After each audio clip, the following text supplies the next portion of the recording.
Sejak kapan makan babi itu dilarang? Di dalam sejarah umat Tuhan, mulai dari zaman pra-Musa sampai zamannya Nabi Musa, sampai zaman Kristus, sampai zaman kita sekarang. Maka judul kita ini lebih fokus pada soal makanan yang kosher dan yang tidak kosher. Kita lihat perkembangannya, lalu bagaimana juga kebijakan pemerintah Israel modern tentang masalah ini untuk menjadi suatu pelajaran bagi kita, khususnya dalam kaitan dengan kemajemukan dalam agama. Sebab aku menyertai engkau. Janganlah bimbang, sebab aku ini Allahmu. Aku akan meneguhkan, bahkan akan menolong engkau. Aku akan memegang engkau dengan tangan kananku yang membawa kemenangan. Edukasi rohani. Nah, saudara-saudara, hari ini kita memasuki kajian tentang kitab Imamat. Kitab Imamat adalah kitab yang ketiga dalam kitab Taurat, ya. Yang pertama kitab Kejadian, yaitu Bereshit.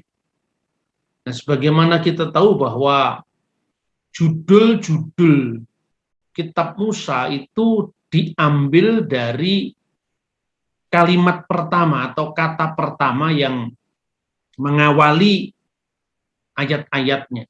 Sedangkan judul Kejadian dari Genesis, Exodus atau Exodus dalam bahasa Latin itu diambil dari kitab suci terjemahan bahasa Yunani yang dibuat abad ketiga sebelum Masehi di Alexandria.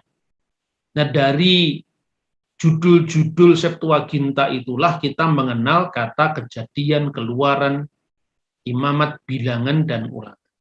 Tetapi di dalam teks bahasa Ibrani itu diawali dari kata-kata yang mengawali masing-masing kitab, ya. Misalnya Bereshit itu karena diawali dari kata Bereshit bara Elohim et hasamayim ve et sa'aret. Kemudian kitab Keluaran itu diawali dari Ele Shemot, inilah nama-nama. Nah, kitab Imamat ini diawali dari kata wajikra, maka disebut kitab wajikra. Nah, kita memiliki naskah-naskah tertua yang itu tentu saja bisa menepis tuduhan pemalsuan Alkitab. Sebelum tahun 1947 kita memiliki naskah Ibrani yang tertua, itu yang disebut naskah Masoretik. Tapi setelah ditemukannya The Dead Sea Scroll, naskah Laut Mati, kita memiliki gulungan kitab Taurat yang lebih tua, 1000 tahun lebih tua dari naskah asli yang ditemukan di abad 10, yaitu Masoretik, yang naskahnya ada 3, yaitu Aleppo, kemudian Leningrad, dan kemudian Genisa yang ditemukan di Kairo. Nah, inilah gambar dari manuskrip tertua kitab Taurat yang ditemukan di gua ke-11 Qumran. Jadi ada 12 gua. Mula-mula penemuan pertama itu 11 gua, tapi 3 tahun terakhir itu ditemukan gua ke-12, sekalipun sebetulnya isinya belum banyak dibahas, ya, kecuali hanya dalam kalangan terbatas. Kitab Imamat ini ditemukan di gua ke-11, maka kodenya sering disebut dengan 11 Ki Paleo. Kenapa Paleo? Paleo itu Leviticus, ya. Kenapa disebut Paleo? Karena seperti kita lihat di sini, hurufnya lebih tua dari huruf Hasmonaim, yaitu huruf Paleo Hebrew, dan huruf Paleo Hebrew itu dipakai sebelum zaman Makabi. Makabi itu kira-kira tahun 150 sebelum Masehi, ya. Ketika bangsa Israel sempat memperoleh kemerdekaan karena melawan hegemoni kekuasaan asing yang dilakukan oleh Raja Antiochus Epiphanes yang berkuasa di Syria, dinasti Seleukid yang ada di Syria. Nah, sejak zaman Makabi itu dikembangkan aksara Ibrani yang dikenal dengan Hasmonaim atau Hasmonean. Ini lebih tua dari naskah yang ditemukan zaman Makabi, itu adalah naskah Paleo-Hebrew. Dan sekalipun naskah ini tidak setua misalnya temuan kalender Geser yang itu pada zaman Raja Salomo, yang lebih dikenal orang Arab dengan Nabi Sulaiman tahun 950 sebelum Masehi, tapi naskah ini kira-kira berasal tahun 220 sampai tahun 150-an sebelum Masehi. Nah, jadi dengan demikian kita punya saksi naskah yang lebih tua dari naskah Masoretik. Inilah naskah Laut Mati, teks yang ditemukan di Gua ke-11. Kemudian inilah bentuk dari naskah Masoretik abad ke-10 Masehi, ya. Dan Anda bisa lihat ini adalah huruf Ibrani modern yang dikenal dengan huruf Masoretik. Ini adalah tulisan tangan dikenal dengan huruf Masoretik. Pada bagian kolom yang ketiga dari kanan paling bawah itu adalah permulaan kitab Imamat yang kita bahas sekarang ini. Jadi mulai dari kolom ketiga paling bawah itu tertulis kitab Wayikra El Mose Wayiddaber Adonai Elau Meohel Moed Lemor. Kemudian sampai ayat 2 ini, Daber el bene Yisrael vi amarta alehem Adam ki yakrib mihem karban Adonai min habihimah min habakar umin hason takribu et khariban hem. Jadi dari awal pembahasan kitab Imamat ini sudah bicara tentang korban yang untuk bangsa Israel secara khusus adalah suku Lewi.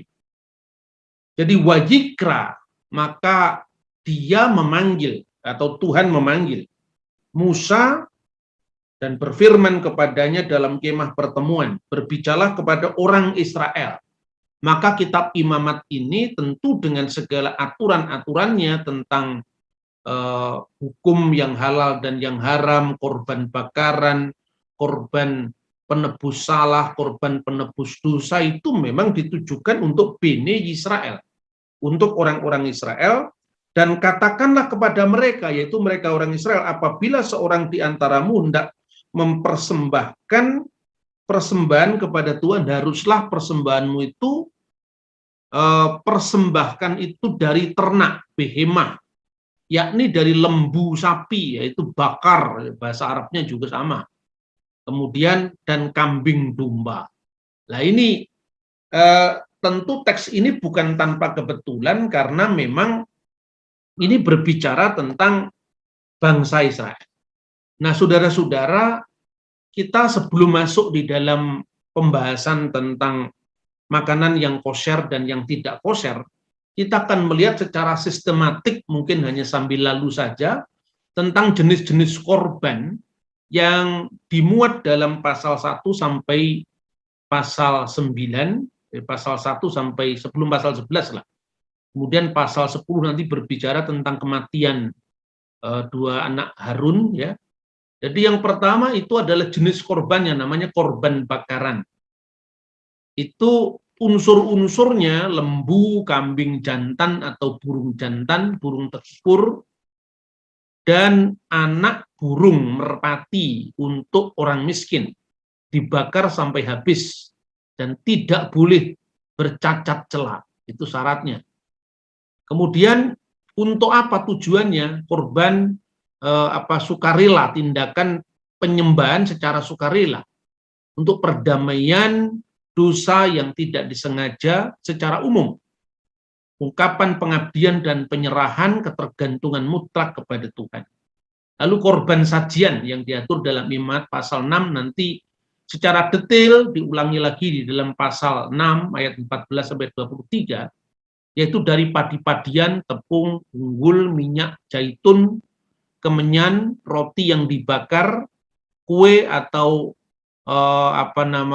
wafel dan garam tanpa ragi dan madu, menyertai korban bakaran dan korban keselamatan, bersama dengan korban-korban curahan. Tindakan ini tujuannya untuk apa? Penyembahan sukarela, pengakuan atas kemurahan dan pemeliharaan Allah, dan pengabdian kepada Allah itu sendiri. Lalu korban keselamatan yang diatur dalam Imamat pasal 3 ayat 2 dan kemudian diteruskan dalam pasal 7 ayat 11 sampai ayat 34. Binatang yang tanpa cacat celah berupa lembu atau kambing domba yang bersamakan dengan aneka roti. Tindakan ini tujuannya adalah penyembahan sukarela, ucapan syukur dan persekutuan, termasuk di dalam perjamuan kasih. Lalu korban penghapus dosa dimuat dalam Imamat pasal 4 ayat 1 sampai 8 dan 13, kemudian diulang lagi dalam pasal 6, pasal 8 ya.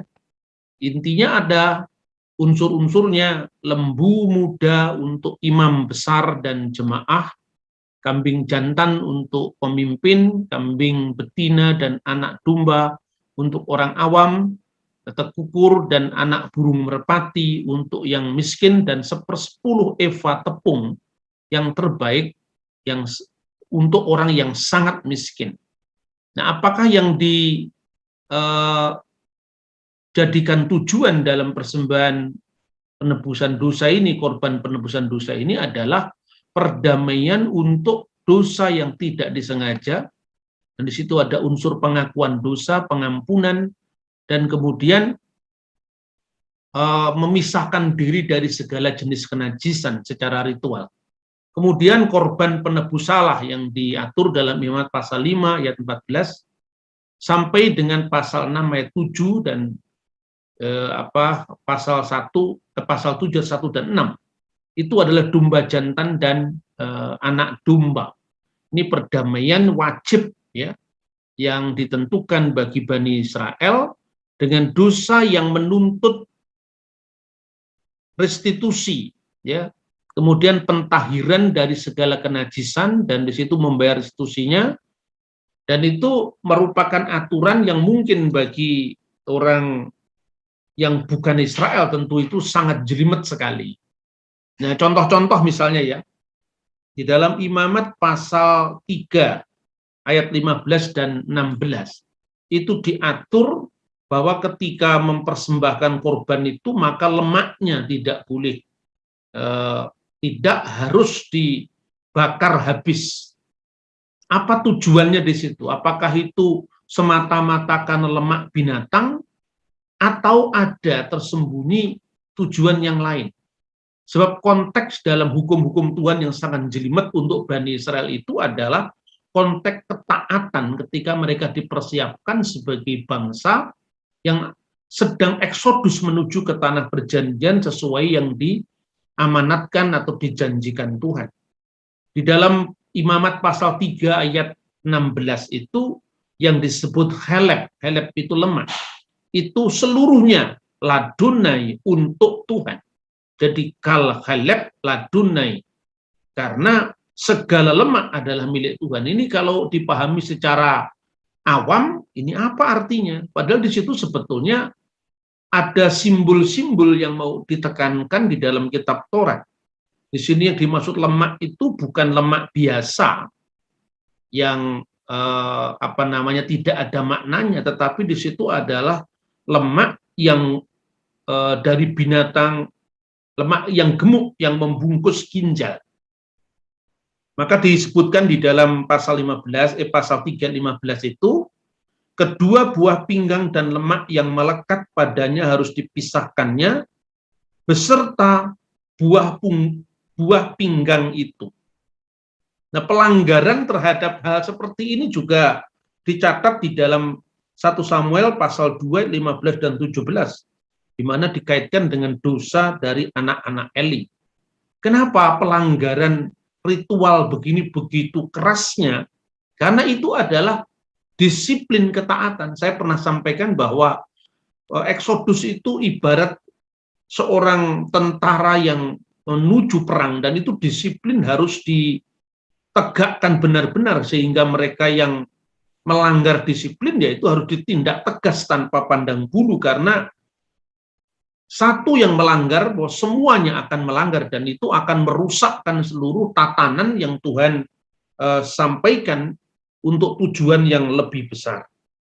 Nah, karena itu ini harus dipahami secara simbolis apa yang mau ditekankan di situ, lemak yang membungkus ginjal itu. Karena di dalam beberapa naskah Alkitab yang lain ya, itu misalnya disebutkan dalam Mazmur pasal 139 ayat 13 misalnya.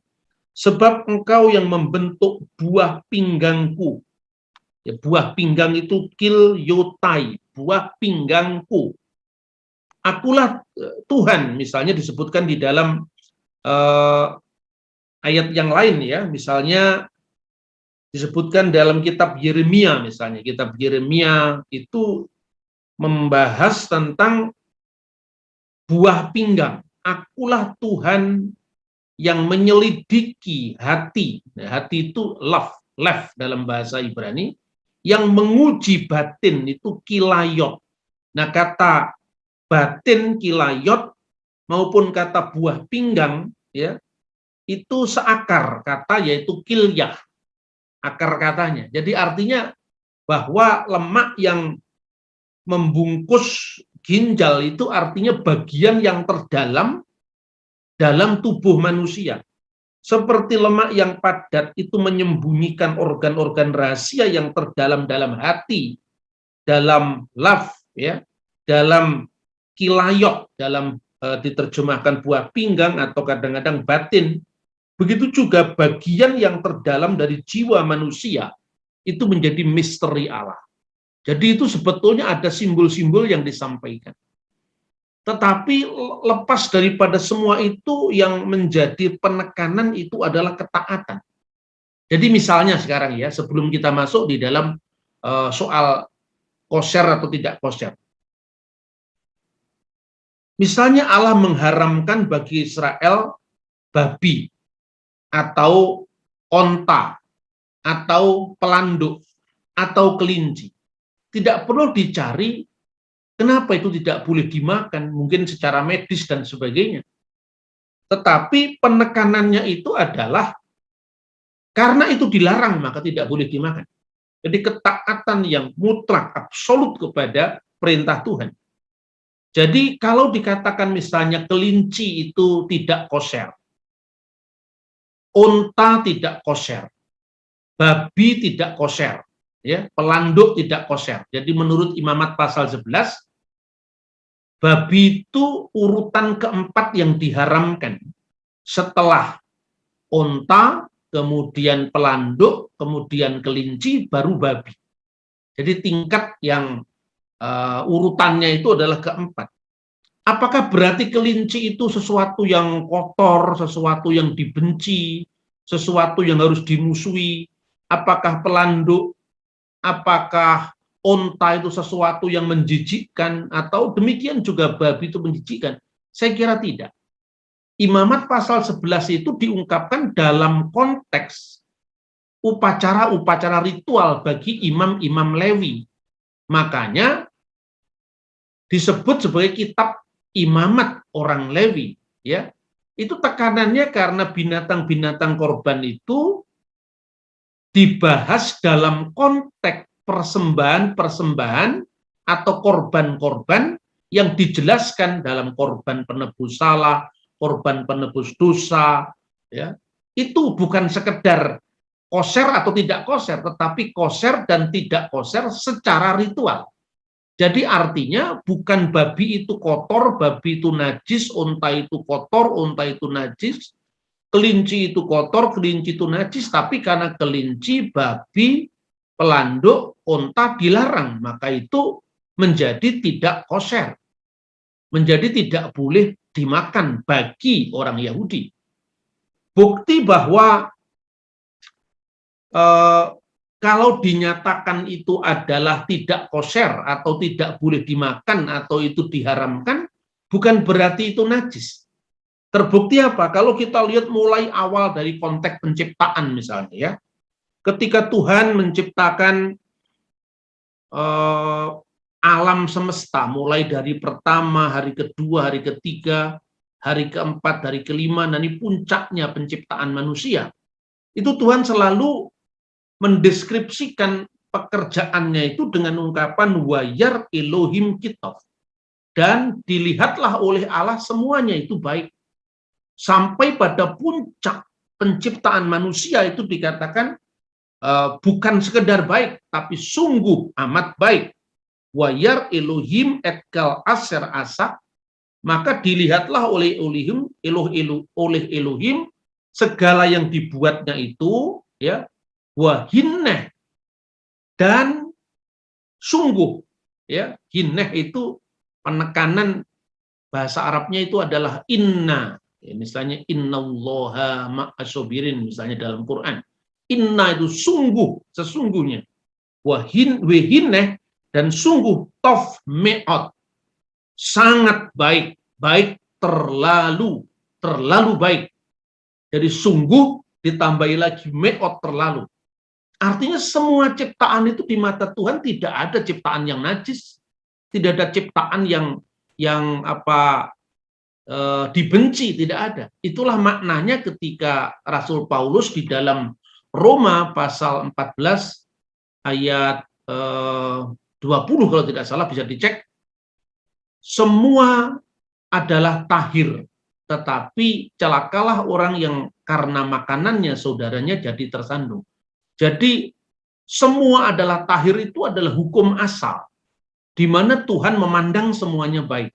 Tetapi karena maksud Tuhan dalam konteks disiplin yang tiap-tiap zaman berbeda, maka yang dinyatakan najis secara ritual itu tidak berarti najis secara substansial, bahwa babi itu harus dibenci. Tidak seperti itu. Itu adalah ujian ketaatan bagi kita. Buktinya apa? Buktinya dalam kitab Taurat Bereshit pasal 7 ayat 8. Ketika Tuhan mau memusnahkan dunia ini karena kejahatan, karena dosa-dosa, maka Tuhan memerintahkan kepada Nabi Nuh bahwa di dalam bakteranya itu tidak hanya binatang-binatang yang halal, tetapi juga binatang-binatang yang haram. Bukan hanya binatang-binatang yang kosher, tapi juga binatang-binatang yang low kosher, yang tidak kosher. Artinya apa? Kalau Tuhan menghendaki bahwa babi itu jijik secara substansial, atau onta itu jijik secara substansial karena nggak boleh dimakan, kenapa nggak dimusnahkan? Kenapa disisakan? Dan kemudian ketika habis bahtera itu mendarat, artinya Nuh dan keluarganya selamat, maka yang terjadi apa? Tuhan mengadakan perjanjian dengan Nuh. Apa saja boleh dimakan, termasuk ikan-ikan di laut, termasuk binatang-binatang di darat, tidak terkecuali, termasuk onta, termasuk babi, boleh dimakan. Kapan babi itu mulai dilarang? Ya semenjak zamannya Taurat diberikan kepada Musa, secara khusus di padang gurun yang dicatat di dalam kitab Imamat. Jadi tingkat ketidakkoseran babi itu sama dengan orang Israel tidak boleh makan lemak. Tingkat ketidakkoseran babi itu sama dengan ketika orang Yahudi dilarang memasak daging bersama dengan induknya. Itu yang dikenal dengan basyar bekhalaf. Basyar artinya daging, bekhalaf dengan susunya. Itu tidak boleh. Jadi tingkatnya sama.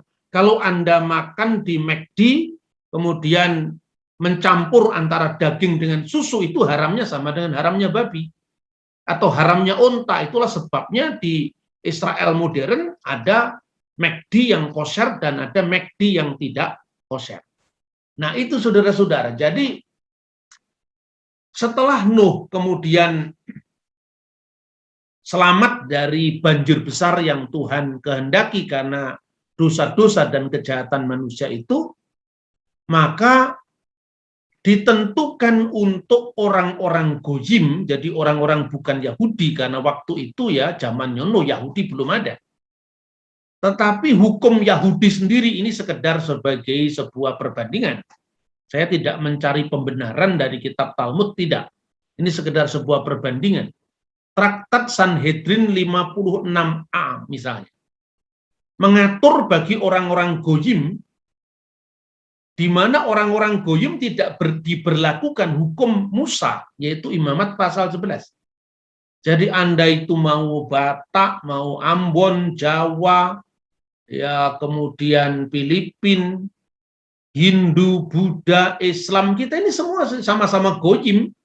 Jadi tidak ada yang lebih dari satu dan yang lain di mata orang Yahudi.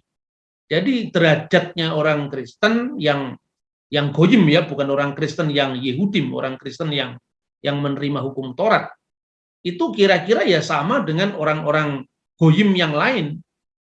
Ya, misalnya, oleh karena apa? Orang Goyim itu bukan dibenci oleh Tuhan juga, karena kepada mereka diberikan hukum tersendiri, yaitu yang dikenal dalam rumusan para rabi, ya, sekalipun angka 7 itu tidak ada di dalam kitab Kejadian pasal 9, tetapi dalam rumusan para rabi disebut Sefa Misfot Bene Noah, yaitu 7 misfot, 7 hukum, 7 aturan bagi umat non-Yahudi, yaitu bagi anak-anak Nuh. Jadi umat sebelum Musa itu seluruhnya, mau India, mau Roma, mau Yunani, semua itu adalah putra-putra Nuh. Yang berlaku bagi mereka adalah Sefa Misfot Bene Noah. Jadi Yudaisme tidaklah mewajibkan orang-orang non-Yahudi untuk melakukan hukum Musa atau masuk ke dalam agama Yahudi dengan memberlakukan hukum itu secara paksa. Mereka hanya diwajibkan mematuhi 7 hukum Nuh agar mendapatkan keselamatan di dunia yang akan datang. Ini dalam perspektif Yahudi disebut olam haba. Ada olam hazeh dan olam haba, dunia kini dan dunia yang akan datang. Dan kaum non-Yahudi yang mengikuti hukum Nuh itu cukup. Mereka dijamin keselamatannya. Dan mereka menyebut sebagai hasedi umot ha-olam. Yaitu umot itu bahasa Arabnya umat. Olam itu adalah bangsa-bangsa. Jadi hasedi umot ha-olam adalah umat bangsa-bangsa yang saleh-saleh. Kira-kira seperti itu. Ya, umat bangsa yang saleh. Jadi itu dalam perspektif Yudaisme, mereka mendapatkan jaminan di dunia yang akan datang atau olam haba. Nah, pada masa-masa Alkitab, artinya pada masa zaman yang dikisahkan dalam Alkitab, kaum bukan Yahudi itu apabila tinggal di Eret Israel, apabila dia tinggal di tanah Israel, dan dia tidak menganut Yudaisme, dia tidak menganut agama Yahudi, kecuali kalau proselit, kalau mereka masuk agama Yahudi, misalnya seperti berlaku dalam kisah Herodes Agung.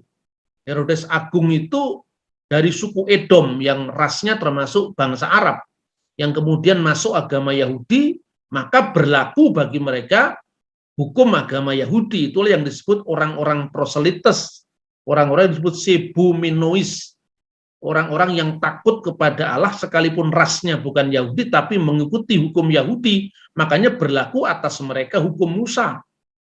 Tetapi apabila mereka tinggal di tengah-tengah negara atau di tengah-tengah umat Israel, di tengah-tengah Eret Israel, di tengah-tengah tanah Israel, maka mereka statusnya disebut Geir Tosaf, penduduk asing yang baik, ya, dengan syarat mereka mematuhi hukum Nuh. Jadi syaratnya bukan hukum Musa karena mereka bukan Yehudim, tapi mereka Goyim. Syaratnya mengikuti hukum Nuh. Menurut hukum Maimonides, ini abad pertengahan, seorang rabi Yahudi yang sangat terkenal, status Ger Tosaf, orang-orang asing yang baik itu bisa meningkat menjadi proselit, ya, yang mereka sebut sebagai Ger Sedek, orang-orang asing yang benar apabila mereka proselit atau masuk ke agama Yahudi. Jadi aturan-aturan ini ditegakkan dengan sangat baik dalam Alkitab. Artinya jangan membayangkan bahwa Alkitab itu membenci orang yang makan babi atau makan kodok, tidak ada seperti itu. Karena bagi mereka bukan hukum Musa yang berlaku, tapi hukum Nuh. Dan ini juga dicatat seperti yang tadi saya kutip dari Traktat Sanhedrin 56a, kemudian disebutkan juga di dalam Traktat Abu Dazarah dan seterusnya. Kemudian apa yang dirumuskan dalam hukum Yahudi ini, yang dikenal dengan, yang dirumuskan oleh para rabi ini yang dikenal dengan hukum Nuh atau 7 hukum Nuh. Sebetulnya ini bukan rumusan yang terlalu kuno ya. Kalau Anda membaca naskah-naskah Laut Mati, di sana ada penemuan yang dikenal dengan Kitab Yobel. Nah, Kitab Yobel itu ditulis kira-kira tahun 180 sebelum Masehi, ada rujukan tentang hukum Nuh itu. Di mana bagi orang-orang bukan Yahudi, orang-orang Goyim, itu berlaku atas hukum Nuh. Dengan sistematik yang nanti justru mirip dengan Kisah Rasul pasal 15. Nah, para rabi kita mengajarkan, ini menurut Traktat Sanhedrin 56a, bahwa Bene Noah, anak-anak Nuh ditugasi dengan 7 perintah. Yang pertama, penyelenggaraan mahkamah yang adil. Dinin, ya, kata din itu artinya pengadilan. Makanya Melek Yom Hadin, Tuhan itu adalah raja hari pengadilan. Maka dinin itu adalah mahkamah yang adil. Ya, kata Melek Yom Hadin itu ungkapan Talmud yang kemudian juga paralel dengan ungkapan Quran Maliki Yaumiddin, raja atas hari pengadilan. Kemudian kenapa disebut di situ ada konsep dinin atau penyelenggaraan pengadilan yang adil? Karena kita bisa membaca di dalam kitab Kejadian pasal 9, ya, kita balik lagi. Dulu tidak saya bahas karena memang ini sengaja saya bahas ketika nanti dibandingkan dengan hukum Musa yang sekarang kita bahas ya. Segala yang bergerak dalam pasal 9 ayat 3. Segala yang bergerak, Kejadian 9 ayat 3 sampai dengan ayat yang ke-6. Segala yang bergerak yang hidup akan menjadi makananmu. Aku telah memberikan semuanya itu kepadamu, seperti juga tumbuh-tumbuhan hijau. Hanya daging yang masih ada nyawanya, yakni darahnya jangan kamu makan. Binatang yang dicekik tidak boleh dimakan. Darahnya harus keluar, karena ini sebetulnya menyangkut bagaimana kita ini harus sesama makhluk hidup di muka bumi ini. Jangan sampai binatang yang dikorbankan itu mereka menderita sakit. Makanya cara-cara menyembelih binatang itu pun harus sekali tebas mati. Darahnya keluar semua dari tubuhnya. Tidak boleh dicincang, tidak boleh disiksa. Ya. Kemudian hanya daging yang masih ada nyawanya, artinya yang dibunuh dengan darahnya tidak keluar, yakni darahnya jangan kamu makan. Karena dalam kitab Taurat, nyawa makhluk ada di dalam darahnya. Nanti para rabi kemudian menambahkan darah tidak boleh dimakan. Kemudian, tetapi mengenai darah kamu, yaitu nyawa kamu, aku akan menuntut balasnya. Dari segala binatang, aku akan menuntutnya. Dan dari setiap manusia, aku akan menuntut nyawa sesama manusia. Nah, inilah, menuntut inilah yang kemudian di dalam konteks praktek hukum, itu diselenggarakan mahkamah yang adil. Jadi, orang-orang Goyim diberi hak untuk menyusun mahkamah yang menegakkan keadilan dalam rangka penegakan hukum Nuh. Jadi ungkapan ini diambil dari kitab Kejadian. Kemudian siapa yang menumpahkan darah manusia, darahnya akan tertumpah oleh manusia. Sebab Allah membuat manusia itu menurut gambarnya sendiri. Di sini ditegaskan bahwa segenap manusia, baik itu Yehudim maupun Goyim, itu harganya sama di mata Allah, karena semua manusia diciptakan menurut gambar dan rupanya. Kemudian pada ayat yang ke-7, dan kamu beranak cuculah bertambah banyaklah, sehingga tak terbilang jumlahmu di atas bumi, ya bertambah banyaklah di atasnya. Maka berdasarkan mandat dari hukum Nuh itu, maka manusia, khususnya Nuh, disuruh beranak pinak sebagaimana Adam dahulu. Adam dan Hawa juga supaya berkembang beranak cucu. Jadi seolah-olah Nuh itu adalah periode baru dari setelah Adam dan Hawa. Maka hukum yang diberikan kepada Nuh yang disistematisir dalam 7 misfot tadi, 1, penyelenggaraan mahkamah yang adil, dinin, kemudian abudah zarah, itu singkatan, jadi ajin itu abudah dan zarah, abudah zarah, dan penyembahan berhala.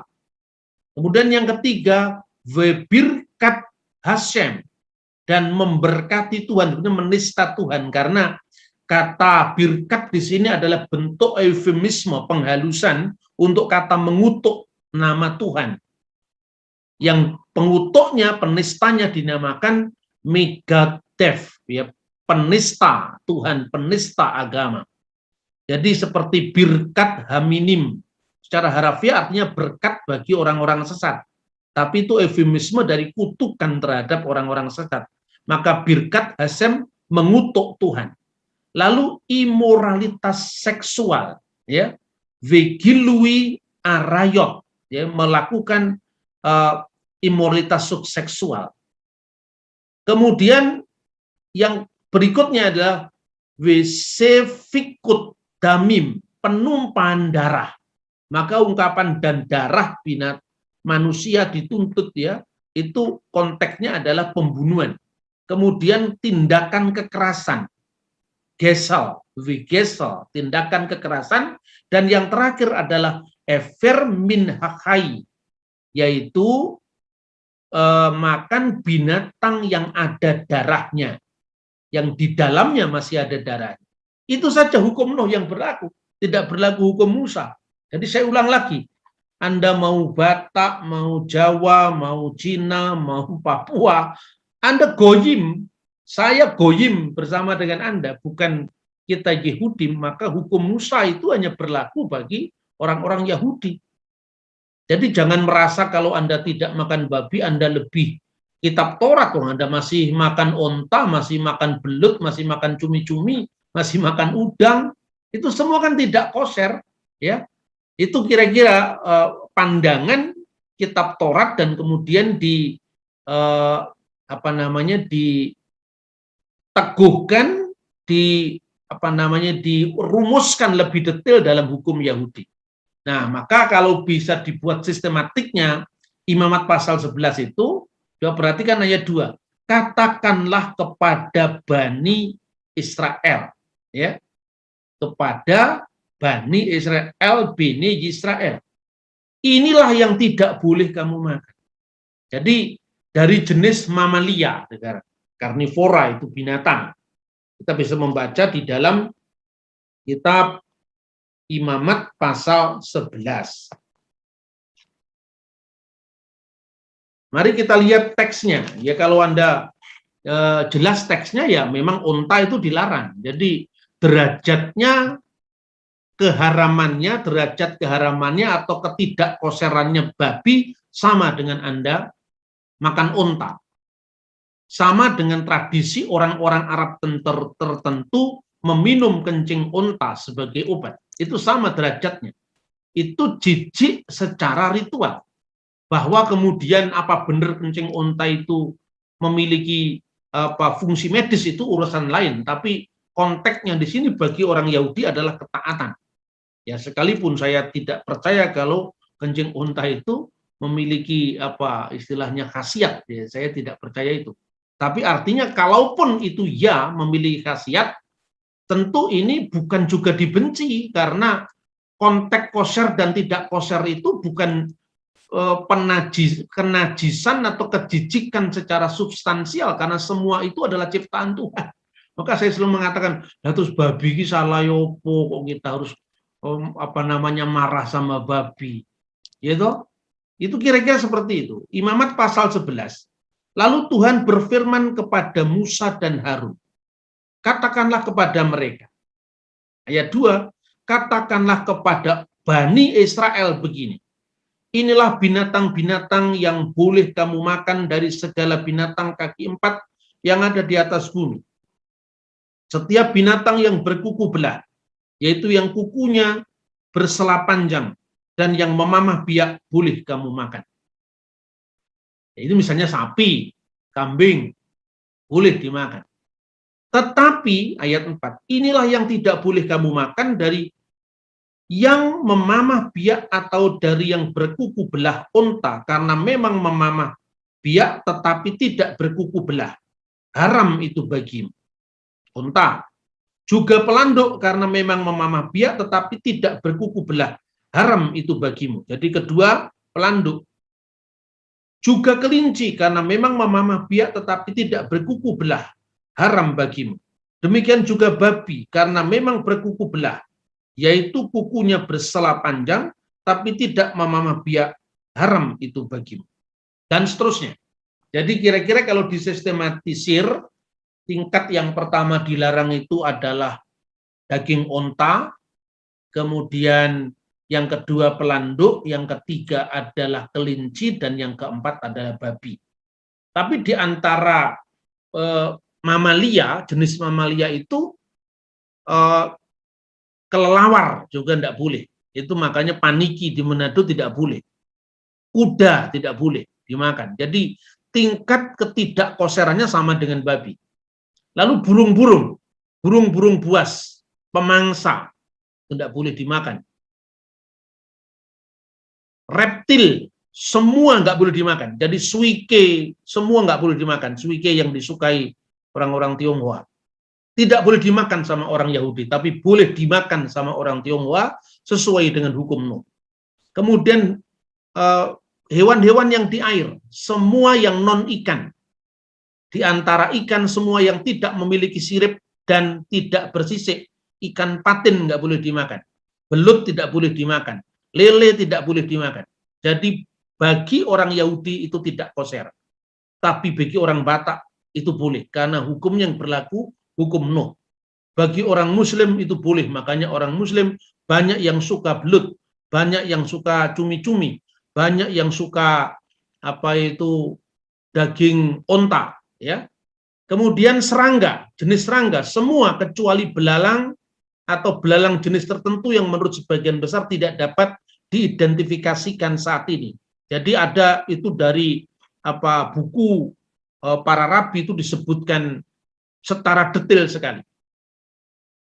Kemudian inilah rincian dari hukum Yahudi yang dikenal dengan Misfot dari Musa. Sebagaimana disebutkan dalam Talmud Traktat Makot 23a dan b. Jadi dirinci sampai 613 misfot. Ada 613 misfot yang dinyatakan kepada Musa dalam Torat. Terdiri dari 365 larangan sesuai dengan jumlah hari dalam 1 tahun matahari, 248 misfot positif sesuai dengan jumlah anggota badan seseorang. Jadi Rabi Hamnuna berkata, apakah ayat yang menyinggung hal ini? Ada. Musa memerintahkan kepada kita Taurat milik pusaka jemaat Yakub. Ulangan pasal 33 ayat 4. Kata Taurat dalam hal nilai gimatrianya adalah 611. Jumlah misfot yang diterima dan diajarkan oleh Musa guru kita. Selain itu ada 2 misfot. Akulah Tuhan sembahanmu dan jangan ada padamu ilah lain di hadapanku. Keluaran pasal 20 ayat 2 dan 3 sebagai hukum yang pertama dan yang kedua. 2 yang pertama dari 10 perintah yang kami dengar dari mulut yang maha kuasa sehingga totalnya menjadi 613 misfot. Jadi yang pertama itu tadi adalah akulah Tuhan ilahmu yang membawa engkau keluar dari tanah Mesir itu. Anoki Adonai Elohika Asyar Hosyetika Me'aret Misrayim, itu hukum pertama. Dan hukum yang kedua adalah Lo Yihyelecha Elohim Akhirim Alpanai. Lalu misfot yang ke 176 sampai 185 itu berkaitan dengan makanan-makanan. Untuk memeriksa tanda-tanda hewan, membedakan antara yang koser dan yang tidak koser. Imamat 11 ayat 2. Hukum yang ke 177 untuk memeriksa tanda-tanda unggas, membedakan mana yang koser dan yang tidak koser. Ulangan 14 ayat 11. Untuk memeriksa tanda-tanda ikan, membedakan antara kosher dan non-kosher, Imamat 11 ayat 9. Untuk memeriksa tanda-tanda belalang, jenis belalang, membedakan mana yang kosher dan mana yang non-kosher, Imamat 11 ayat 21. Hukum yang 180, tidak memakan hewan yang non-kosher, Imamat pasal 11 ayat 4. Tidak makan unggas yang non-kosher, Imamat 11 ayat 13. Tidak makan ikan yang non-kosher, Imamat 11 ayat 11. Tidak memakan serangga terbang yang non-kosher, Ulangan pasal 16 ayat 19. Tidak memakan makhluk non-kosher yang merayap di darat, Imamat pasal 11 ayat 41. Dan tidak memakan belatung yang non-kosher, Imamat pasal 11 ayat 44. Jadi hukum yang ke-176 sampai 184 itu banyak bicara tentang penjabaran dari Imamat pasal 11 tadi. Nah, sekarang saya ingin sampaikan kepada Anda sebuah sistematika zaman, masa, ya, atau periode zaman. Dan itu saya kira berasal dari hukum Tuhan sendiri yang dinubuatkan dalam kitab Amos pasal 9 ayat 11 dan 12. Konteksnya apa ayat itu?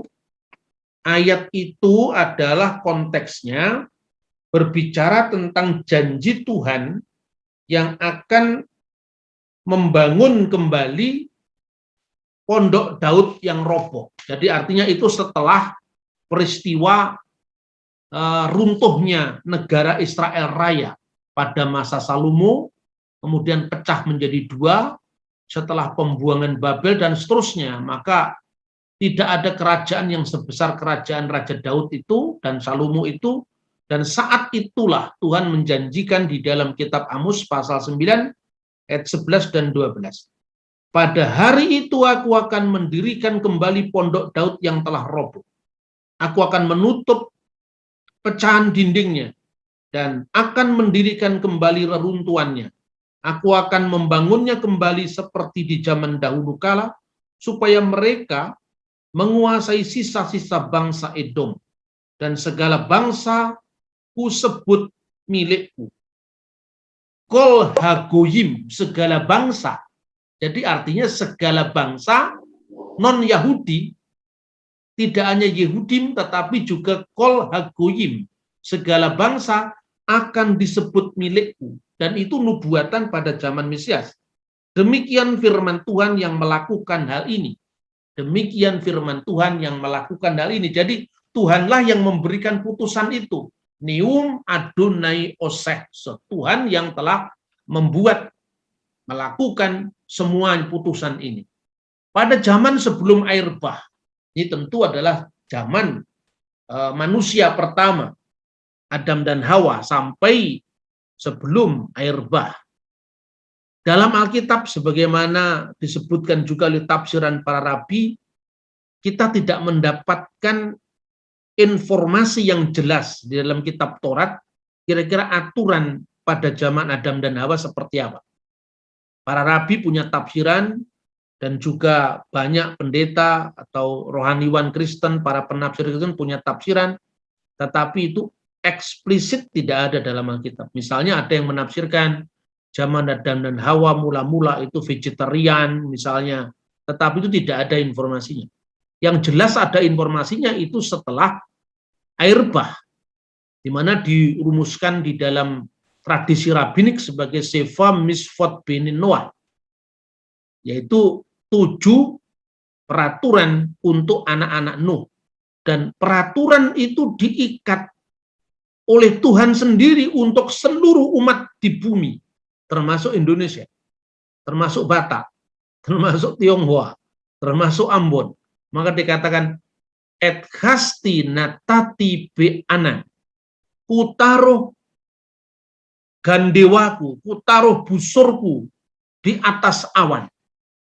Vihayetah leot, dan akan menjadi tanda berit perjanjian beni antara aku uben haaret dan antara seluruh bumi. Jadi hukum Nuh itu berlaku untuk seluruh bumi, untuk seluruh keturunan Nuh, dari Sem, Yafet, Ham, semua berlaku itu. Makanya orang Cina, orang Afrika, orang Indonesia, orang India semua berlaku itu. Kemudian melalui Nuh itu lahirlah Abraham. Jadi Abraham pada zaman Abraham masih berlaku tentu hukum Nuh itu. Ditambah dengan sunat. Tetapi soal makanan yang kosher dan yang tidak kosher belum diberikan pada zaman Abraham. Jadi Anda bisa membayangkan zaman Nabi Yusuf ada di Mesir, mungkin dia juga makan babi. Karena hukum itu belum muncul pada zaman Nabi Yusuf. Mungkin dia dalam pesta-pesta rakyat, pesta-pesta perkawinan, dia juga makan yang tidak kosher. Mungkin onta dia makan. Mungkin belut di Sungai Nil dia makan. Ya, karena memang belum ada aturan itu. Aturan untuk orang Yahudi itu. Maka saya gambarkan peta Indonesia termasuk Goyim maksudnya. Goyim yang di ujung bumi itu Indonesia itu. Maka di sanalah Misfot Beni Noah tetap berlaku, tapi dari keturunan Abraham telah dipilih sebuah bangsa yang nanti melahirkan Mesias, yaitu bangsa Yehudim. Melalui Musalah diberikan Torah, ya, diberikan Torah dengan peraturan-peraturan tentang kasrut. Kasrut itu hal yang kosher, yang boleh dimakan dan yang tidak. Yang kemudian dijabarkan menjadi 613 misfot. Seperti disebutkan dalam kitab Talmud, Makot 23a dan b. Nah pada masa itu, antara Goyim dan Yehudim itu berdampingan. Makanya dalam hukum Yahudi ada status yang tadi disebut Hasedi Umot Ha'olam. Status orang-orang yang melakukan hukum Nuh di dalam Eret Israel. Sementara untuk orang Israel berlaku hukum Musa, termasuk tidak boleh makan babi tadi. Nah setelah zamannya Mesias, dan ini tentu orang Yahudi belum percaya kalau Yesua adalah Mesias, tetapi kita sebagai seorang Kristen, termasuk orang-orang Kristen maupun orang-orang Yahudi Mesianik, tentu percaya itu bahwa zaman Mesias sudah datang. Nah pada zaman sang Mesias ini sebagaimana dinubuatkan dalam Amos pasal 9 ayat 11 dan 12, maka Goyim akan bersama-sama disebut umatku di samping dengan Bani Israel. Maka pada zaman sang Mesias antara Yehudim dan Goyim disatukan kembali. Pengikut Yesua dari kalangan orang-orang Yehudim berlaku hukum Musa. Jadi orang-orang Yahudi di Yerusalem mereka mempraktekkan hukum Musa, tetap mereka lakukan. Karena mereka orang Yahudi. Tetapi bagi pengikut Yesua atau Yesus dari kalangan Goyim berlaku hukum Nuh. Dan itu jelas-jelas dicatat dalam Kisah Rasul pasal 15 ayat 20 dan ayat 29. Dan Alkitab mencatat itu sebagai penggenapan dari nubuat kitab Amos, ya. Kisah Rasul pasal 15 itu sebetulnya mencatat tentang apa? Tentang orang-orang Farisi yang sudah menjadi Kristen. Saya pernah sampaikan ini dalam sebuah seminar tentang dampak luar biasa dari pelayanan Rasul Yakobus yang membela kepentingan orang-orang Farisi dari pemerasan yang dilakukan oleh imam besar Saduki Anas bin Anas, kemudian membuat banyak orang Yahudi, orang Farisi itu berbalik menjadi pengikut Kristus. Tetapi karena orang-orang Farisi yang banyak menjadi pengikut Kristus itu, dia ingin memaksakan imamat pasal 11 antara lain dalam soal makanan minuman atau hukum Abraham termasuk sunat diberlakukan bagi orang-orang Kristen yang percaya Kristus tapi berasal dari kalangan Goyim. Maka para rasul kemudian bersidang di Yerusalem. Itulah yang dikenal dengan konsili apostolik yang pertama. Maka bersidanglah rasul-rasul dan penatua-penatua, maksudnya presbiter-presbiter, untuk membicarakan soal itu. Sesudah beberapa waktu lamanya berlangsung pertukaran pikiran mengenai itu, berdirilah Petrus dan berkata kepadanya. Intinya Petrus mengatakan bahwa dengan perantaraan mulutku bangsa-bangsa lain mendengar berita Injil dan menjadi percaya.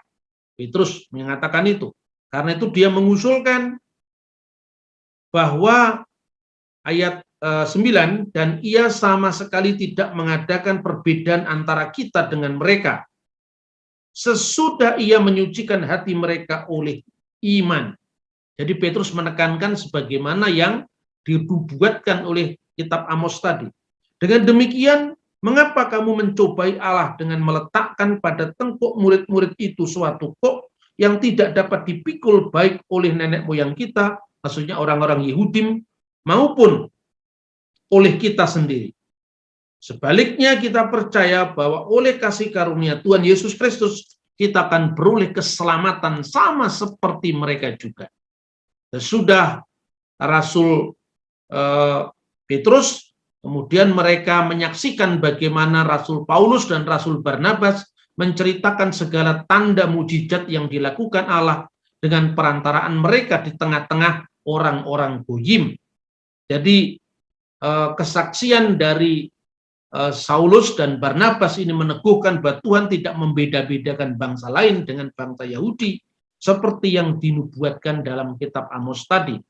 Lalu setelah itu perwakilan dari gereja Nasrani di Yerusalem atau gereja Nosrim, tapi harus dibedakan dengan Nasrani Mandayan dari abad keempat ya. Karena kata Nosrim yang pertama itu dipakai oleh jemaat Yerusalem, dan itu juga tertulis dalam kitab Kisah Para Rasul pasal 24 ayat 5, di mana di mana Rasul Paulus sendiri disebut sebagai salah satu dari pemuka sekte orang-orang Nasrani.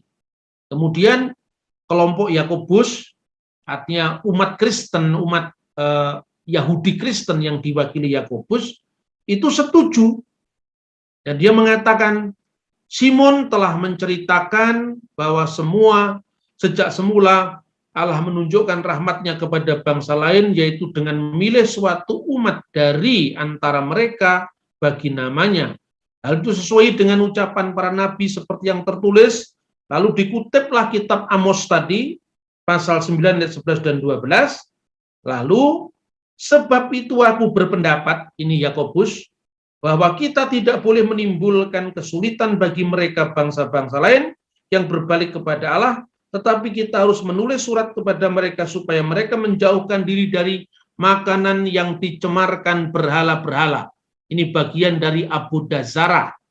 Kemudian percabulan, ya. Kemudian daging binatang yang mati dicekik, dan dari darah, maksudnya penumpahan darah. Jadi artinya bahwa Yakobus kembali kepada hukum Nuh untuk diberlakukan kepada jemaat Antiokhia yang bukan Yahudi. Sementara bagi mereka sendiri, orang-orang Yerusalem, mereka tetap memakai hukum Musa. Dan itu berjalan dalam gereja kuno dengan baik. Nah, pertanyaannya, pertama, orang sering menuduh bahwa Paulus yang membatalkan Taurat. Enggak, Paulus tidak pernah membatalkan Taurat. Yesus sendiri mengatakan kitab Taurat dan para nabi tidak akan dibatalkan sebelum semuanya terjadi. Terjadinya kapan? Ya setelah zaman Mesias. Di mana zaman Mesias sesuai dengan nubuat kitab Amos bahwa antara Yehudim dan Goyim menjadi satu dan sesuai dengan latar belakang mereka masing-masing. Bagi orang Goyim menurut hukum Nuh, bagi orang Yehudim menurut hukum Musa. Dan mereka terjadi kesaling pahaman di gereja kuno ini dan itu diputuskan di konsili. Yang pertama mengusulkan agar orang-orang Kristen bukan Yahudi dibebaskan dari hukum Musa dan merujuk kepada hukum Nuh bukan Paulus tetapi Yakobus. Dan yang memberikan introduksi tentang Tuhan memilih bangsa Goyim adalah Petrus. Jadi Paulus bukan pemain tunggal dalam kitab suci, dan ini yang sering disalahpahami oleh orang-orang Kristen sendiri yang tercabut dari akar sejarah. Khususnya ketika mazhab Tübingen membikin teori tentang Pauline Christianity yang bertentangan dengan yang namanya Petrine Christianity, itu tidak memiliki akar sejarah sama sekali. Karena apa? Kita memiliki dokumen-dokumen dari muridnya para rasul. Misalnya, ya Ignatius dari Antiokhia tidak ada masalah dengan Paulus, padahal dia adalah muridnya Yohanes. Dia adalah muridnya Petrus, ditahbis pertama kali sebagai patriark Antiokhia yang sekarang menjadi gereja ortodoks Syria oleh Rasul Paulus. Kemudian juga dalam catatan Clement dari Roma, itu adalah murid dari Rasul Paulus dan Rasul Petrus, tidak pernah ada jejak pertentangan dengan Paulus. Kemudian juga Polikarpus dari Smyrna yang wafat pada tahun 156 tanggal 22 Februari. Ya, itu adalah muridnya Yohanes. Dia justru mengatakan Paulus tidak ada masalah apapun, maka kita mencontoh bagaimana Paulus dalam penginjilan. Jadi hanya teori-teori yang tidak ada buktinya itu yang sekarang ini dikopi oleh kelompok-kelompok tertentu yang sekedar hanya ingin menyerang iman Kristen, tetapi tidak didasarkan atas integritas kejujuran dalam membaca sumber-sumber. Padahal tulisan-tulisan seperti itu sudah ketinggalan pesawat, sudah ketinggalan kereta, kan tulisan dari abad 20. Mungkin sendiri kalau sekarang ini para teolog Tübingen itu bangun lagi, saya kira mereka akan mengubah pendapatnya. Jadi karena kita ini semuanya kan by dokumen, by data, tidak bisa hanya sekedar mengutip tulisan orang dari abad 20 tanpa kita melihat konteksnya. Maka saya selalu dalam semangat seperti ini mengajak saudara-saudara untuk kembali ke sumber-sumber primer. Bukan sekedar mengutip dari kutipan yang tidak jelas, asal menguntungkan kita dan kemudian mendiskreditkan orang lain. Nah, praktek sampai di zaman modern pun, Bapak Ibu Saudara-saudara, ini gambarnya Israel kan ini, ya. Sampai di zaman sekarang pun Anda bisa lihat ini McD yang kosher, yang warnanya biru. Nah, itu berlaku hukum Musa, berarti mereka-mereka yang makan di situ itu yang 613 miswat. Yang satunya, ya itu McD yang warna merah, itu yang tidak kosher. Yang basar dengan susunya tadi makan di situ, makanya ada hamburger dan sebagainya dimakan di situ, tidak kosher. Tapi dikasih tanda. Jadi artinya orang Yahudi itu tidak pernah memaksakan hukum mereka kepada orang bukan Yahudi yang memang mereka berlaku hukum Nuh. Saya pernah sering bercerita ya, suatu saat saya ada di hotel, ada barang saya yang ketinggalan di kamar. Jadi saya memimpin grup ziarah ke Tanah Suci. Saya kembali ke lobi, karena pada saat itu adalah hari Sabat, maka ngantrinya lama sekali di lift itu. Kemudian ketika saya turun ke bawah itu ada kamar orang di tempat saya jalan itu yang terbuka.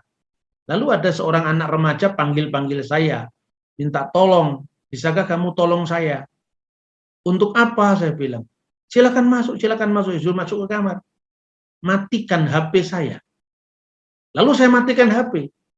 Kenapa? Karena mereka tidak boleh bekerja pada hari Sabat. Dan itu anak mereka tidak sengaja mencet HP itu sehingga berbunyi. Dan ini contoh. Jadi orang Yahudi membutuhkan orang Goyim ketika mereka melaksanakan hukum mereka. Mereka tidak bisa berdiri sendiri. Karena mereka membutuhkan orang Goyim supaya mereka tidak melanggar hukum Musa. Tetapi bagi orang Goyim, mereka tidak melanggar hukum Musa karena mereka berlaku hukum Nuh. Pada waktu biasanya Sabtu pagi hari Sabat, itu di restoran-restoran hotel itu biasanya dulu dingin sekali. Saya ke Israel sebelum tahun 2000 itu biasanya kalau hari Sabat itu biasanya makannya dingin-dingin. Karena apa? Belum banyak orang-orang bukan Yahudi pada waktu itu yang bekerja di hotel-hotel orang Yahudi. Tetapi setelah tahun 2000 ke atas ya, 2007, 2008 sampai sekarang hari Sabat pun itu restoran-restoran Yahudi, hotel-hotel Yahudi, maksudnya hotel-hotel miliknya orang Yahudi, bukan restoran Yahudi, sorry. Restoran dalam hotel milik orang Yahudi, karena mereka menerima turis-turis ya, itu selalu panas kalau pagi. Karena apa? Ada yang bekerja di situ. Dan yang bekerja adalah orang non-Yahudi. Mereka membutuhkan orang-orang Yahudi. Dan sekarang orang Israel suka kerjasama dengan orang Thailand. Karena orang Thailand itu kan bagi orang Yahudi adalah Goyim. Mereka berlaku hukum Nuh. Makanya mau Thailand makan babi, mau makan apa, itu nggak urusan bagi orang Yahudi. Asalkan kamu jangan mengkotori hotel saya dengan membawa daging babi ke dalam restoran. Itu pola-pola toleransi yang saya kira bisa kita kembangkan. Itu Alkitab, dari Alkitab semua yang saya katakan. tentang hukum Nuh, tentang hukum Musa. Jadi maka kita tidak usah menjadi Yahudi karena kita memang bukan Yahudi.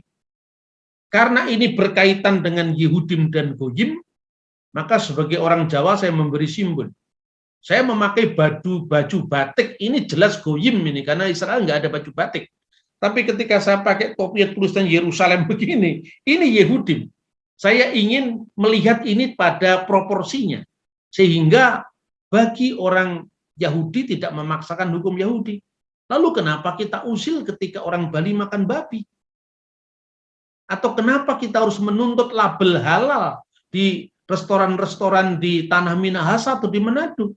Karena mereka termasuk Goyim. Padahal yang menuntut itu sama-sama Goyimnya.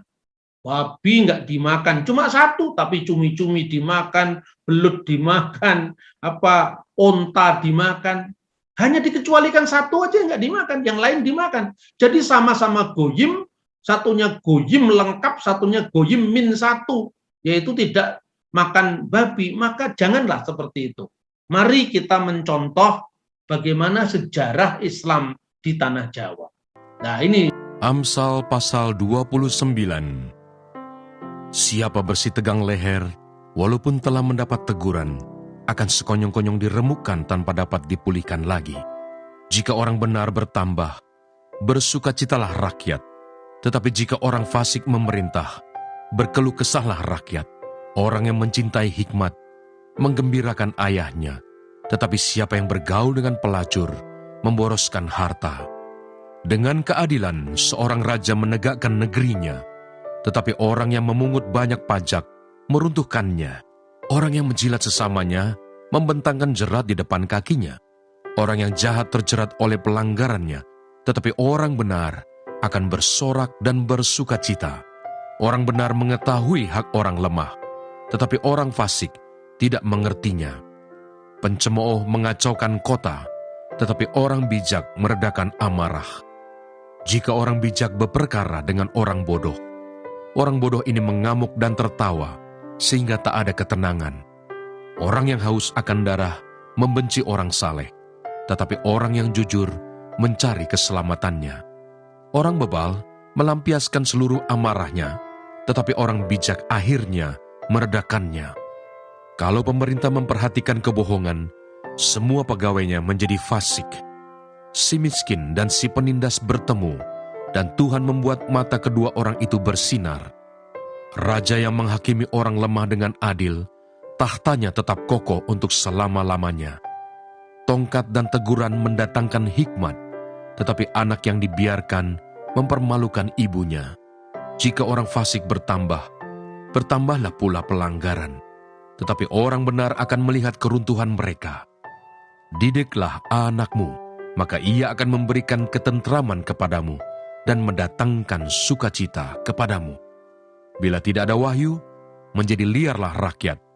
Berbagailah orang yang berpegang pada hukum.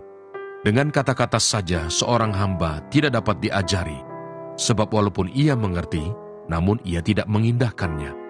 Kau lihat orang yang cepat dengan kata-katanya. Harapan lebih banyak bagi orang bebal daripada bagi orang itu. Siapa memanjakan hambanya sejak muda, akhirnya menjadikan dia keras kepala. Si pemarah menimbulkan pertengkaran, dan orang yang lekas gusar banyak pelanggarannya.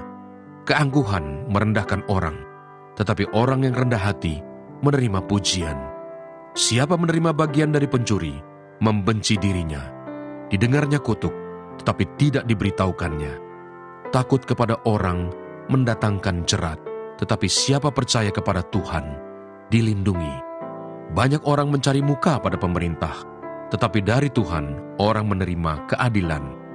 Orang bodoh adalah kekejian bagi orang benar. Orang yang jujur jalannya adalah kekejian bagi orang fasik. Amsal pasal 30. Perkataan-perkataan Agur bin Yake. Perkataan Agur bin Yake dari Masa. Tutur kata orang itu, aku berlelah-lelah ya Allah, aku berlelah-lelah sampai habis tenagaku, sebab aku ini lebih bodoh daripada orang lain. Pengertian manusia tidak ada padaku, juga tidak kupelajari hikmat. sehingga tidak dapat kukenal yang Maha Kudus. Siapakah yang naik ke surga lalu turun? Siapakah yang telah mengumpulkan angin dalam genggamnya? Siapakah yang telah membungkus air dengan kain? Siapakah yang telah menetapkan segala ujung bumi? Siapa namanya dan siapa nama anaknya? Engkau tentu tahu. Semua firman Allah adalah murni. Ia adalah perisai bagi orang-orang yang berlindung padanya. Jangan menambahi firman-Nya, supaya engkau tidak ditegurnya dan dianggap pendusta. 2 hal aku mohon kepadamu, jangan itu kau tolak sebelum aku mati, yakni, jauhkanlah daripadaku kecurangan dan kebohongan. Jangan berikan kepadaku kemiskinan atau kekayaan. Biarkanlah aku menikmati makanan yang menjadi bagianku, supaya kalau aku kenyang, aku tidak menyangkalmu dan berkata, siapa Tuhan itu? Atau kalau aku miskin, aku mencuri dan mencemarkan nama Allahku. Jangan mencerca seorang hamba pada tuannya, supaya jangan ia mengutuki engkau, dan engkau harus menanggung kesalahan itu. Ada keturunan yang mengutuki ayahnya, dan tidak memberkati ibunya. Ada keturunan yang menganggap dirinya tahir, tetapi belum dibasuh dari kotorannya sendiri. Ada keturunan yang berpandangan angkuh, yang terangkat kelopak matanya. Ada keturunan yang giginya adalah pedang, yang gigi geliginya adalah pisau, untuk memakan habis dari bumi orang-orang yang tertindas, orang-orang yang miskin di antara manusia. Si lintah mempunyai 2 anak perempuan, untukku dan untukku. Ada 3 hal yang tak akan kenyang. Ada 4 hal yang tak pernah berkata cukup. Dunia, orang mati, dan rahim yang mandul, dan bumi yang tidak pernah puas dengan air, dan api yang tidak pernah berkata cukup. Mata yang mengolok-olok ayah, dan enggan mendengarkan ibu, akan dipatuk gagak lembah, dan dimakan anak Raja Wali. Ada 3 hal yang mengherankan aku, bahkan ada 4 hal yang tidak ku mengerti. Jalan Raja Wali di udara, jalan ular di atas cadas, jalan kapal di tengah-tengah laut, dan jalan seorang laki-laki dengan seorang gadis. Inilah jalan perempuan yang berzina. Ia makan, lalu menyeka mulutnya dan berkata, aku tidak berbuat jahat. Karena 3 hal bumi gemetar, bahkan karena 4 hal ia tidak dapat tahan. Karena seorang hamba, kalau ia menjadi raja. Karena seorang bebal, kalau ia kekenyangan makan. Karena seorang wanita yang tidak disukai orang, kalau ia mendapat suami. Dan karena seorang hamba perempuan, kalau ia mendesak kedudukan nyonyanya. Ada 4 binatang yang terkecil di bumi, tetapi yang sangat cekatan. Semut, bangsa yang tidak kuat, tetapi yang menyediakan makanannya di musim panas. Pelanduk, bangsa yang lemah, tetapi yang membuat rumahnya di bukit batu. Belalang, yang tidak mempunyai raja, namun semuanya berbaris dengan teratur. Cicak yang dapat kau tangkap dengan tangan, tetapi yang juga ada di istana-istana raja. Ada 3 binatang yang gagah langkahnya, bahkan 4 hal yang gagah jalannya, yakni singa yang terkuat di antara binatang, yang tidak mundur terhadap apapun, ayam jantan yang angkuh atau kambing jantan, dan seorang raja yang berjalan di depan rakyatnya. Bila engkau menyombongkan diri, tanpa atau dengan berpikir, tekapkanlah tangan pada mulut. Sebab kalau susu ditekan, mentega dihasilkan, dan kalau hidung ditekan, darah keluar, dan kalau kemarahan ditekan, pertengkaran timbul. Sebab aku menyertai engkau. Janganlah bimbang, sebab aku ini Allahmu. Aku akan meneguhkan, bahkan akan menolong engkau. Aku akan memegang engkau dengan tangan kananku yang membawa kemenangan. Edukasi rohani.